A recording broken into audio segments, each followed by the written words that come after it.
لو زهقتي من الطرق التقليدية لشوي الفراخ او ان انت تعمليها صينية، تعالى ما اقولك على طريقة جديدة وبتتبيلة خطيرة هتعتمديها لو جربتيها مرة. انا من ساعة ما جربتها وانا ما بعتمدش غيرها، كل ما بزهق من الفراخ بجددها، بجدد كده بالتتبيلة دي. يلا نسمي الله ونستخدمها او نبدأ في التتبيلة. سوري.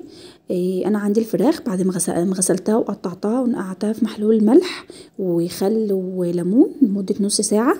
جبت الفراخ عندي وقطعتها كده، عملت فيها فتحات من كل الجوانب كويس عشان التتبيله تدخل فيها. اول حاجه هننزل عليهم بالصويا صوص المدخن، ده روعه روعه روعه. هنزل ب3 معالق كبار من الصويا صوص.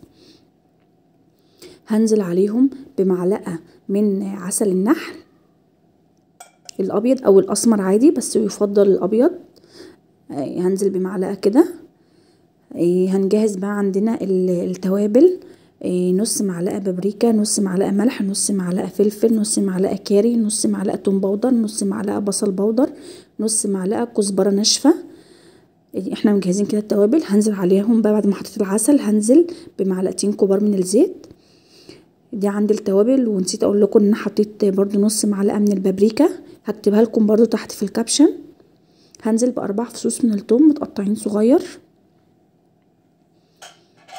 كده. عندي انا نزلت بكل التتبيله والحاجه. بقى هنزل بليمونه كبيره عليهم بمقدار ليمونه او 2 زي ما انت بتحبي. انا نزلت بليمونه. هنشيل بقى كده المعلقه ونعمل بقى مساج للفراخ بالتتبيله دي. نحاول نخلي التتبيله توصل وندخلها في قلب الفتحات ونخليها توصل لكل اجزاء الفرخه. ولو انت عايزه تعملي التتبيله دي وتستخدميها على طول تطبخي الفراخ مفيش مشكله. انا هسيبها بس متبله شويه، انا هسيبها ساعه كده او اكتر، وهي كل ما بتتركن في التتبيله بتبقى احلى وافضل. بس لو انت مستعجله عادي سيبيها ربع ساعه 10 دقايق واستخدميها على طول. كده عندي بعد ما عملت الفراخ كده مساج كويس ودخلت التتبيله في الفتحات كلها، هسيبها بقى لمده ساعه في التتبيله.